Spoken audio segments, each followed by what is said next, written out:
At kung hindi ka pa rin naniniwala na parang may kakaiba talaga, sa bidyong ito ay lingid sa kaalaman ng marami na ang so-called blank room soup ay may ikalawang bahagi. Lah!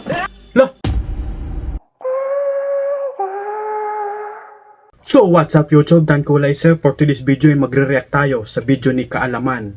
Ayon dito sa kanyang title, ginawang sabaw ang kanyang asawa at ipinakain sa kanya. Creepy na ito, title pa lang. So simulan na natin bago simulan pa ng iba. Tara na!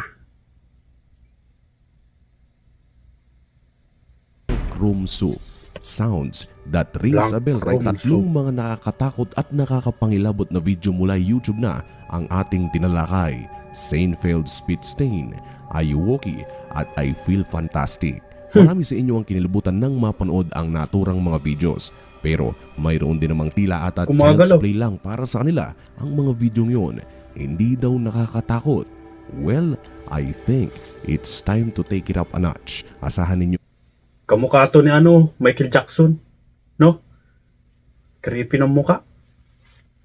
Yung mas nakakatakot at nakakapangilabot pa ang mga susunod na videong ating ipapalabas. And this time, we will talk about the so-called blank room Creepy soup. ng mukha.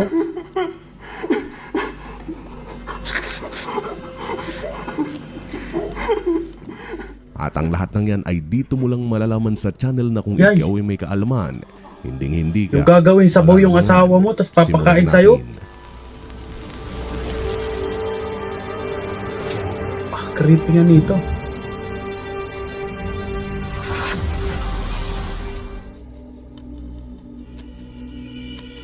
Blank room soup.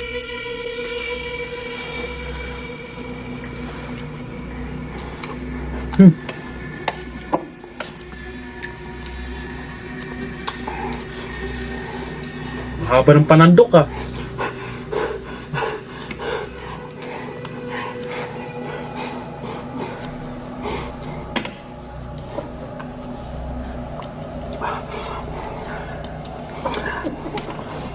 Saan kayong bansa to? Ano?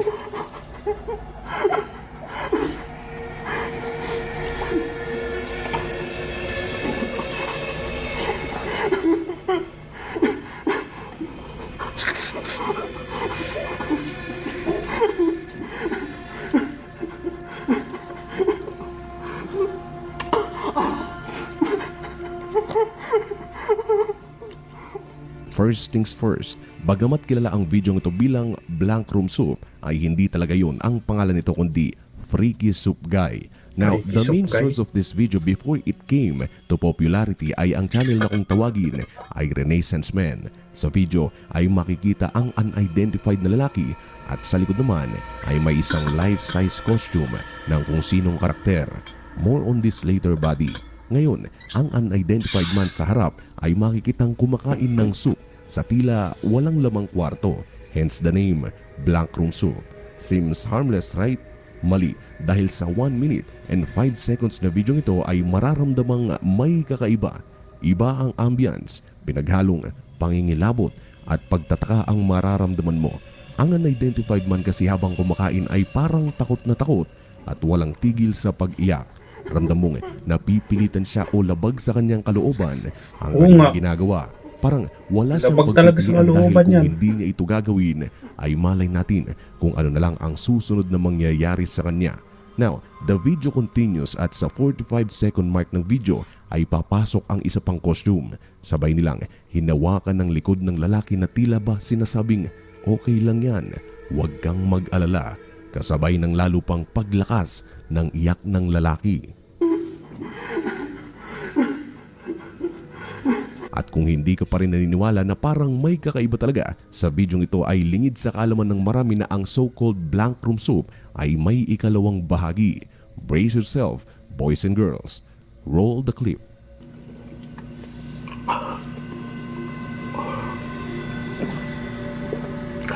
Na.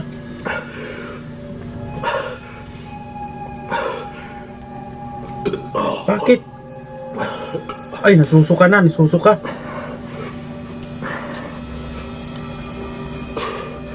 Oh. La.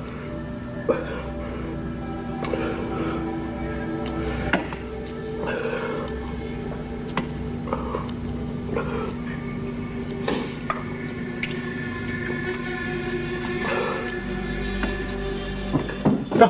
La! Oh! Now, if that don't give you chills, buddy, I don't know what. Sa bandang dulo ng video ay makikitang tumakbo ang misteryosong costume sa likod at akmang aambahan ng lalaki, sabay naputol ang video. Now, let me give you a second para i-absorb ang mga bagay na inyong nakita.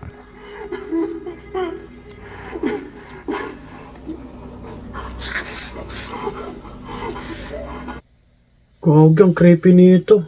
Parang Squid Game, ano?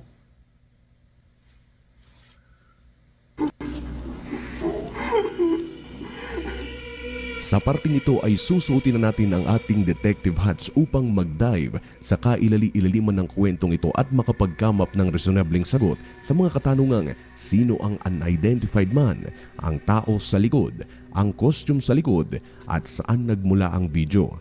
YouTube. As our video series continues ay sa YouTube rin makikita ang original na clip ng Blank Room Soup. Ini-upload ito ng channel na may pangalang Renaissance Man noong November 26, 2005. More or less 9 months mula noong naging online ng YouTube.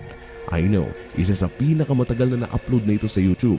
Ngayon, sa pagdaan ng maraming panahon ay hindi ito agad nakakuha ng maraming viewers. Almost 700,000 as of this recording. Hindi nag-viral kumbaga. Pero yan ay nag-iba nang nire-upload ito ng channel na may pangalang Creepy Paste at pinangalan ng Blank Room Soup.avi noong January 2014. Since then, nagsulputan na ang maraming teorya para i-explain ang video. Kasabay na rin ito ang pag-cover ng mga YouTubers sa storya. And speaking of teorya ay ito ang pinaniniwalaan ng maraming tao tungkol sa kung bakit nabuo ang video. Ang lalaki sa video na inyong makikitang kumakain ay isang lalaki na di umano bihag ng isang grupo sa kung saang lugar. Hawak siya ng isang malaking gang kumbaga. Base sa impormasyon na nakalap ko ay kabilang ang lalaki sa kalabang gang ng grupo. Ngayon, isa ang tao na ito sa talaga namang matagal ng kinamumuhian ng grupo kaya imbes na bigla ang wakasan ng buhay niya ay pinili nilang bihagin na lamang siya. Sa araw na gawin nila ang pagdukot sa kanya ay sakto namang andoon ang kanyang asawa. Kaya naman ang grupo sa likod nito ay dalawa silang kinuha. Hindi nagtagal, sa harap mismo ng lalaki ay walang ano-ano'y pinagsamantalahan ng grupo ang babae. Oh, grabe. Grabe itong mga grupo na to.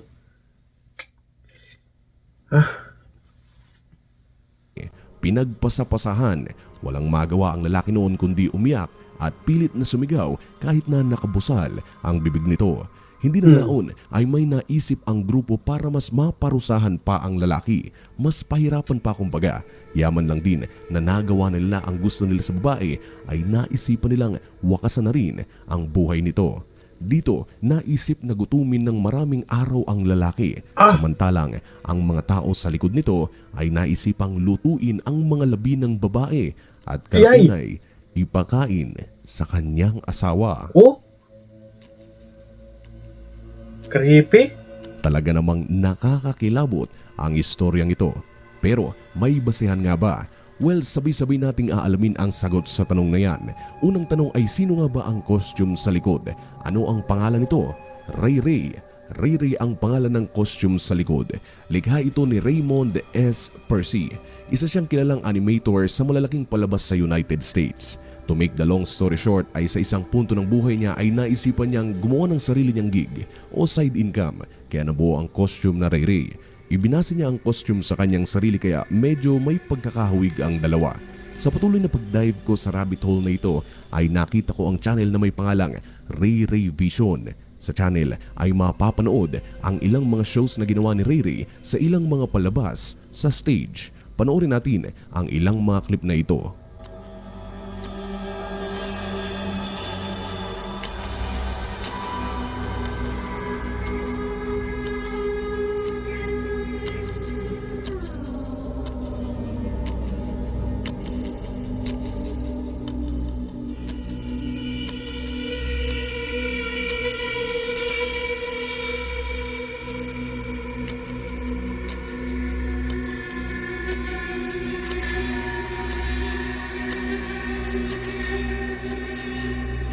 Ray Ray. entertainment. Hindi ko alam buddy kung ako lang pero ngayong nalaman na natin na intended ang Ray Ray costume para makapagpasaya ng tao, pero bakit parang natatakot pa rin ako sa mga videong inilabas niya sa kanyang YouTube? Anyway, after all it was said and done, we can come up with a conclusion na pineke lang ang Blank Room Soup. Ray Ray was created to cater yung mga bata o matanda na mahilig sa costume. But that perception changed nung sinabi mismo ni Raymond Percy, ang creator ng karakter na si Ray Ray, na noong early 2000s ay may dalawang Ray Ray suits ang nanakaw nung nag-show sila sa Hollywood. Base rin mismo kay Percy ay hindi niya alam kung sino ang mga tao sa likod nito at kung bakit nila ginawa ang video. Ang lalaking kumakain ng soup Nakaw? ay nananatiling unidentified. Matagal kong hinanap sa internet kung sino nga ba ang tao, pero dahil covered ang mata nito ay imposible tayong makakuha ng lead. And it says the same sa lokasyon kung saan nakunan ang video. So, as of this date ay yun lamang ang mga impormasyon na ating alam tungkol sa misteryosong video na ito. Si Ray Ray ay intended for entertainment purposes lamang. Hindi ko rin masabi na peke ang video na ito dahil nga early 2000s ay ninakaw ang costume at 2005 nang lumabas ito sa YouTube. We don't know kung galing ba ito sa deep web dahil hindi pa laganap ang term na deep web noon. But who knows, the fact na ang video nito ay sobrang convincing to create mass theory para sa mga tao ay talagang nakakapangilabot. Isama mo pa ang sobrang pag-iyak ng lalaki sa video at pag-amba ng isa sa mga Ray Ray costume sa likod. Nonetheless, sana ay nabigyan ko kayo ng entertainment sa video ito at nakapagbigay ng kaalaman tungkol sa video. Maraming salamat sa walang sawang suporta, and as always, thank you Creepy nito, so no? much for watching. Good. Ang creepy nito, ano? Yung ganitong senaryo. Grabe. So, ayun nga, no? So, please subscribe YouTube channel para sa mga ganitong reaction video sa mga nangyari dito sa mundong ibabaw.